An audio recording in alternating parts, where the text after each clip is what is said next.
Hello guys.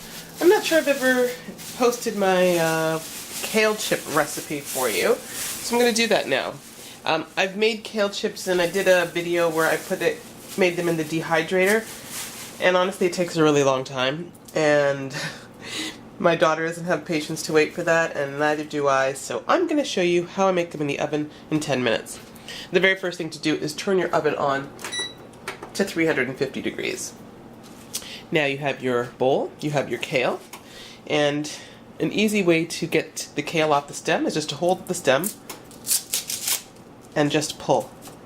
Pull upward, and then the kale leaves will break off, and then you can just break them into smaller pieces.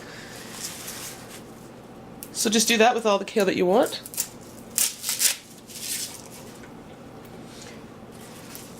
And then you're going to just wash it. So the only thing I would suggest to you is, I don't have a certain amount to make for this recipe, except what might hold on your pan. So this is my pan, and I'm going to probably put, that was 2 stalks, I'll probably put like maybe 5. And I'll just do that, I'll get the stuff washed, and I'll be back.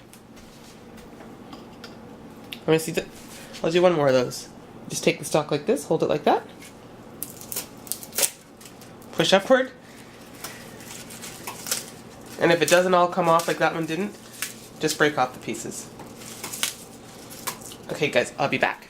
Okay, so once you have washed your kale, and I just have, those salad spinners, so I put it in here and washed it, and you dry it as much as possible, because you're going to take the kale, and you're going to, this is how I do it anyway, I then just put it directly onto my baking tray. And from there, I season and salt. So, I'm going to show you guys right now. See? So, there's my kale. I keep it bunched up like this to start. And I take some olive oil. I don't measure it, but you don't need a lot. It's not coming out yet. So you're just going to drizzle, maybe what works out to be a teaspoon or possibly less. Oops.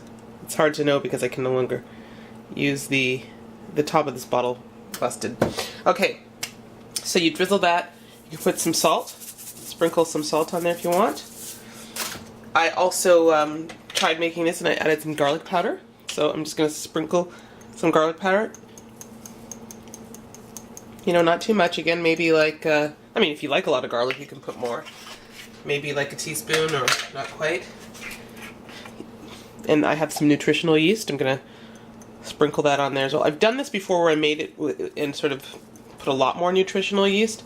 But this is just to give it a bit of extra flavor. Sort of cheesy, but not really.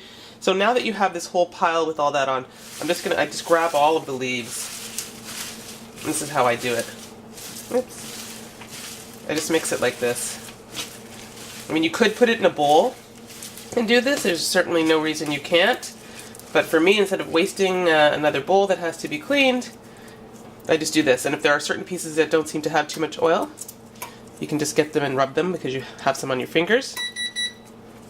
Okay, now my oven is my oven is ready. It's at the highest heat that I'm having it at, which is 350. So that beeping told me that I'm at the desired heat. So, and you can just do this if you want, just to make sure every piece seems to have enough of the oil coating it. You could do the oil part first. It smells really good, guys, with the garlic. You could do the dispersing of the oil first, then sprinkle your salt on there. But I think you can always add salt afterwards if it's not to your liking. You can see some of the garlic on here. Maybe it's best to put the oil first, guys, but this is how I do it. And at that point, too, you can break up any piece if you think it's too big. Break it into a smaller piece. Try to spread this out evenly. That's another big one. Spread it out evenly on the bottom of the pan. And that's all there is to it. I actually might sprinkle a little more salt on this. If you have a lot on here, it will take a little longer to cook because I basically just cook this for 10 minutes. But as long as every piece is hitting the pan well enough, it will cook that way. Otherwise, you might need a few minutes longer because some pieces might be a little moist. And you'll see because I'm going to come back in exactly 10 minutes, guys. What I'm going to do is just sprinkle some salt. So that might be the best way to do it, but you know, do it how you like. So now that that's ready, I'm going to put it in the oven for 10 minutes, and I'll be back. Okay, it's been 10 minutes, and I think because I had such a full amount of kale on the tray, probably some of them are slightly moist. So I'm going to put it back in for a couple more minutes, but like this one at the side, the edges, this is crispy. You just want to watch to make sure it's not starting to totally get brown where they're burnt. So I'm going to put this back in for 2 minutes and it should be perfect. Okay guys, so this was probably about 13 minutes actually, which is fine. Just watch it, like I said, watch so that they don't completely get burned. So this is more crispy. It's a more browner piece, slightly. But they'll be light, very crispy, and almost like dissolve in your mouth when you bite them. So there you go. That's how you make kale chips. It's probably 10 to 13 minutes, maybe even 15 depending on the heat of your oven and if you have like a whole load. I've never really tried overloading it because I like as much as possible to let all pieces touch the baking tray for easier and more even baking. Okay guys, there you go, kale chips. Easy enough. Thanks for watching.